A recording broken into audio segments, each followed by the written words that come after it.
ये कमजोर दिल की पहचान है, दिल की गंदगी की पहचान है कि अपने मर्द को सूली पे चढ़ा दो और अपनी इजाजत ना इजाजत की बहाने बना दो, अपने मर्द को सूली पे चढ़ा दो। ये सब जो है ना नापाक दिल की पहचान है। जिसका दिल पाक नहीं, देखो संभल के बेटा, संभल के, जिसका दिल अल्लाह के जिक्र में नहीं रहता है, जो मोमिन नहीं है, वो इसी तरह का पैतरा होता है सबके साथ, तरह तरह का पैतरा चलता रहता है।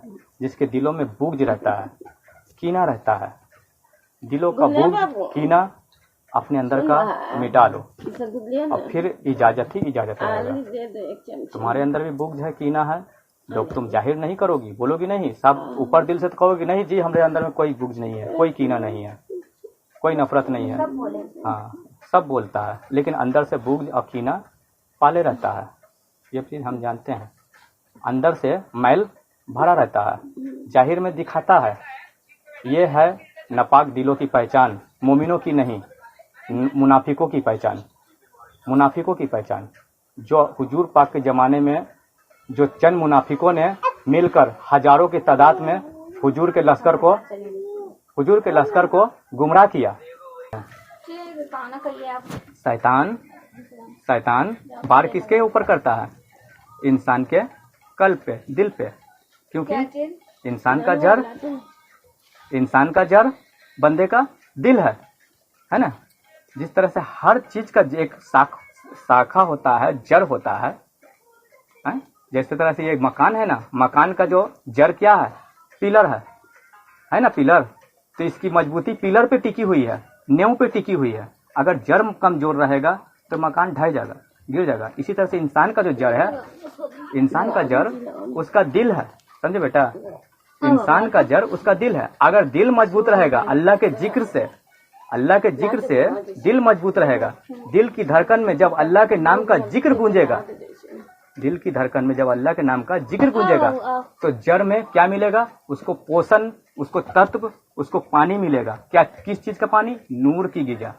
अल्लाह के जिक्रों से नूर बनता है ना। कुरान मजीद पूरा नूर से भरा है ना। जा लाइट ही चल गया। कुरान मजीद पूरा नूर से भरा है। नमाज पढ़ते हो उससे भी नूर बनता है ना। जिस तरह बादल से बादल टकराता है तो बिजली बनता है, लोहे से लोहे टकराएगा तो चिंगारी बनेगा, उठेगा। इसी तरह से जब अल्लाह के नाम का जिक्र जब बार बार लगेगा दिल की धड़कन में, जुबान से नहीं, दिल की धड़कन में, तो उससे नूर बनेगा। नूर जब बनेगा तो तुम्हारे अंदर के मामला को ठीक करेगा, जड़ को मजबूत करेगा, रूह को पाक करेगा। जब अंदर का मामला पाक हो जाएगा तो फिर जड़ पे शैतान बैठेगा नहीं, शैतान निकल के भागेगा। समझ रहे हो? इंसान शैतान बनता है किस वजह से? इंसान के अंदर का मामला, अंदर में शैतान बैठा हुआ है। घर के अंदर शैतान बैठा हुआ है। हम बाहर झाड़ू पोछा कर रहे हैं, अब अंदर से शैतान को निकाल नहीं रहे हैं। जिस वजह से शैतान बना हुआ है इंसान, इसी वजह से बना हुआ है। और अंदर हुजूर पाक सल्लल्लाहु अलैहि वसल्लम से लोगों ने सवाल किया। हुजूर पाक सल्लल्लाहु अलैहि वसल्लम ने फरमाया कि जब बंदा गुनाह करता है तो एक करामन कातबीन जो होते हैं फरिश्ते, वो क्या करते हैं कि उसके गुनाह दर्ज कर लेते हैं, एक स्याह नुक्ता उसके दिल के ऊपर लगा देते हैं। फिर गुनाह किया, फिर उसके गुनाह जो है दर्ज हो गए, एक नुक्ता फिर लगा दिए। इस तरह से गुनाह आए दिन करता गया बंदा। हाँ, उसी टाइम लगाते हैं। करामन कातबीन दिल के ऊपर एक स्याह धब्बा, दिल के ऊपर एक स्याह धब्बा लगा देते हैं। इस तरह से क्या होता है कि एक मुद्दत पे बहस नहीं हो रही है, यहाँ पे गलत बात नहीं हो रही है, हुजूर की हदीस बयान हो रही है। और यहाँ खुद को काबिल बनना, होशियार बनने वाली बात नहीं चल रही है, यहाँ हुजूर पाक की हदीस चल रही है। इंसान को उसकी हकीकत और सही हक की तालीम दी जा रही है। और हम जानते हैं कि इनका इरादा बहस करने का है। करामन कातिबीन स्याह धब्बा आगे लगाते हैं कि पीछे लगाते हैं, ये सब पे बात निकाल के बहस करने का इरादा है।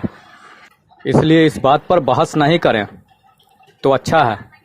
यहाँ बहस नहीं चल रहा है, हुजूर पाक सल्लल्लाहु अलैहि वसल्लम की हदीस चल रही है। चुपचाप से खामोशी से सुने तो बेहतर है। यहाँ खुद को काबिल बनने वाली बात नहीं हो रही है कि आगे लगाते हैं पीछे लगाते हैं, ये बात बोल करके किसी को उलझाने की कोशिश ना करें और खुद को काबिल बनने की कोशिश ना करें तो ज़्यादा बेहतर रहेगा। ये खुद को काबिल बनने के चक्कर में इंसान ये कदम उठा रहा है, इस तरह का बोली अल्फाज गिरा रहा है। यहाँ इस चीज़ को नहीं पकड़ रहा है इंसान कि यहाँ सरकार की हदीस चल रही है और हदीस ये आई है कि हुजूर पाक सल्लल्लाहु अलैहि वसल्लम ने इरशाद फरमाया है कि जब बंदा गुनाह करता है तो उसके गुनाह करामन कातबिन, एक गुनाह किया तो उसके गुनाह को दर्ज कर लेते हैं और साथ में एक सियाह धब्बा उसके कल्ब के ऊपर लगा देते हैं, उसके दिल के ऊपर मोहर लगा देते हैं। दूसरा गुनाह किया तो दूसरा गुनाह भी दर्ज कर लेते हैं और उसके कल्ब के ऊपर मोहर लगा देते हैं, सियाह धब्बा लगा देते हैं। और जिस तरह बंदा गुनाह करता जाता है उसकी गुनाह की तादाद कसरत बढ़ती चली जाती है, तो उस गुनाह में इस तरह बंदा डूब जाता है कि गुनाह की तादाद ज़्यादा बढ़ने की वजह से और उसके कल्ब के ऊपर सियाह धब्बा लगने की वजह से एक रोज उसका कल्ब पूरी तरह पूरा सियाह हो जाता है। और जब कल्ब सियाह हो जाता है बंदे का तो फिर उसके ऊपर कोई नसीहत काम नहीं आती। उसको दीन से जुड़ी, दुनिया से जुड़ी कोई भी आप नसीहत करेंगे तो वो नसीहत उसके ऊपर काम नहीं करेगी, आपकी सुनेगा ही नहीं वो। अच्छी बात है, उसके अंदर तकब्बुर, अहंकारी, बहस, जलन, बुग़्ज़, कीना जन्म ले चुकी होगी। ऐसे बंदे के ऊपर कोई नसीहत काम नहीं करेगी। यहाँ तक कि कुरान हदीस की भी बातें उसके सामने पेश करेंगे ना, उसकी तसरीहात भी पेश करेंगे ना कुरान हदीस की, तो उसके ऊपर असर नहीं करेगी। तब सहाबा इकराम सल्लल्लाहु अलैहि वसल्लम से इरशाद फरमाते हैं, क्या रसूल अल्लाह, जब बंदे का कल्ब पूरी तरह सियाह हो जाए तो क्या करना चाहिए? तब हुजूर पाक सल्लल्लाहु अलैहि वसल्लम ने इरशाद फरमाया कि लिकुल्ली सय्यन सिकाला सिकालतुल कुलूब वला जिक्रुल्लाह। जिस तरह हर चीज़ को धोने का एक आला होता है, तो इसी तरह दिलों को धोने का, दिलों को पाक करने का भी आला है, वो है अल्लाह का जिक्र। कसरत से तू अल्लाह का जिक्र कर। अब इस बात को समझने वाली बात है कि कसरत से अल्लाह का जिक्र जो करने का हुक्म है, वो जिक्र कौन सी है और कैसे की जाती है?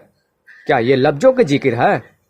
इंसान तो हमारे बीच के जो थोड़ा सा इल्म किताब से जो हासिल कर लेते हैं, यही सोचते हैं कि जुबान से जिक्र करा जाए, जिक्र से जंग धुलता है, दिल साफ होता है। अरे जिक्र तो तुम जुबान से कर रहे हो तो दिल कैसे साफ हो जाएगा? और हुजूर पाक की हदीस पे गौर नहीं किया? हुजूर पाक फरमाते कसरत से जिक्र, और वो जुबान से जो तुम जिक्र करते हो वो कसरत कहाँ हुआ? कसरत उसे कहते हैं जिसका कोई लिमिट ना हो, जिसका कोई समय ना हो, अनलिमिटेड हो, उसे कसरत कहते हैं। और जुबान से तुम जिक्र कर रहे हो तो वो कसरत कहाँ हुआ? घड़ी घंटा तुमने जिक्र किया, फिर स्टॉप कर दिया, रुक गए, फिर जिक्र करने के लिए बैठे, फिर दोस्त साथी आ गया, फिर रुक गए, तो उसको जिक्र कहा गया। फिर काम काज में व्यस्त हो गए, खाने पीने में व्यस्त हो गए, जिक्र रुक गया, तो उसको कसरत का जिक्र कहा गया? नहीं नहीं, इसे कसरत का जिक्र नहीं कहा गया, ये कसरत का जिक्र नहीं है। हुजूर पाक ने फरमाया कि कसरत से तू अल्लाह का जिक्र कर तो तेरे सियाह धब्बे जो दिल पे लगे हैं वो धुल जाएंगे, साफ हो जाएंगे। तो वो कसरत का जिक्र जो होता है वो बंदे के दिल की धड़कनों से होता है। समझ में आई बात? जो हुजूर पाक सल्लल्लाहु अलैहि वसल्लम ने इरशाद फरमाया कि तू कसरत से जिक्र कर, कैसो भी दिल पे धब्बे लग चुके हैं वो दिल के धब्बे मैल धुल जाएंगे। लिकुल्ली सय्यन सिकाला सिकालतुल कुलूब वला जिक्रुल्लाह।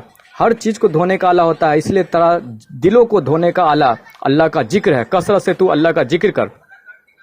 तो कसरत यहाँ आई है, ला तादाद, अनलिमिटेड, इसकी जिक्र आई है। और ये जिक्र अगर होगा तो दिल की धड़कनों से ही हो सकता है। बंदा सोता रहेगा तो भी जिक्र चलता रहेगा, काम काज करता रहेगा तो भी जिक्र चलता रहेगा, खाता रहेगा तो भी जिक्र चलता रहेगा, पीता रहेगा तो भी अल्लाह का जिक्र होता रहेगा दिल की धड़कनों में।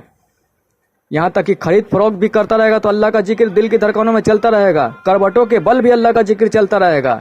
इसी पर तो हुजूर पाक सल्लल्लाहु अलैहि वसल्लम ने फरमाई कि मेरी आंखें सोती है पर मेरा दिल नहीं सोता। तो हमारे हुजूर पाक सल्लल्लाहु अलैहि वसल्लम की आंखें सोती है, दिल नहीं सोता, तो हुजूर पाक की दिल क्या करती है? ये अल्लाह का जिक्र करती है, अल्लाह के जिक्र में मसरूफ रहती है। और हुजूर पाक सल्लल्लाहु अलैहि वसल्लम ने एक बात और भी तो फरमाई कि आए बनी आदम, पूरे बनी आदम को मुखातिब करते हुए इरशाद फरमाया कि आए बनी आदम, तेरे जिस्म में एक गोश्त का लोथड़ा है, अगर उसकी इस्लाह हो जाए तो तेरे पूरे वजूद की इस्लाह हो जाए, और अगर वही फसाद में मुब्तला हो तो तेरा पूरा वजूद फसाद में मुब्तला रहेगा। याद रख, वो गोश्त का लोथड़ा तेरा कल्ब है। तो ये सब बातों से समझ में नहीं आती है इंसान को कि दिल के धड़कनों को अल्लाह के जिक्र से आबाद करना चाहिए, अल्लाह के जिक्र में लगाना चाहिए। नहीं समझ में आती है। और दिल के धड़कनों में रब के नाम का जिक्र क्या खुद ब खुद गूंज जाएगा, खुद ब खुद जारी हो जाएगा? नहीं नहीं, ऐसा नहीं होता। खुद ब खुद दिल के धड़कन में अल्लाह के नाम का जिक्र नहीं चलता। उसके लिए मेहनत करनी पड़ती है, मुर्शिद कामिल ढूंढना पड़ता है, सच्चा मुर्शिद, वली कामिल जो अल्लाह की जानिब से भेजा गया हो, अल्लाह का जो दोस्त है, ऐसे मुर्शिद का दामन थामना पड़ता है, उससे इजाजत लेनी पड़ती है, और वो तरीकत का रास्ते पे चलाता है और वो दिल की धड़कनों में अल्लाह का जिक्र जारी करने का तरीका बताता है। तब जाकर के दिल की धड़कनों में रब के नाम का जिक्र जारी होता है। समझ में आई बात? सिर्फ बहस करने का इरादा नहीं किया है हमने कि बहस कर लिया, आगे लगाते हैं पीछे लगाते हैं, ये सब तो हुज्जत अब बहस है कि सिया धब्बा आगे लगाते हैं कि पीछे लगाते हैं, पहले लगाते हैं कि बाद में लगाते हैं। ये सब बात निकालने का मतलब है कि बहस करना है, खुद को काबिल बनने के लिए, होशियार बनने के लिए, और कुछ नहीं। और यहाँ खुद को काबिल बनना, होशियार बनने वाली बात नहीं चल रही है, यहाँ हुजूर पाक की हदीस चल रही है। इंसान को उसकी हकीकत और सही हक की तालीम दी जा रही है, और उसमें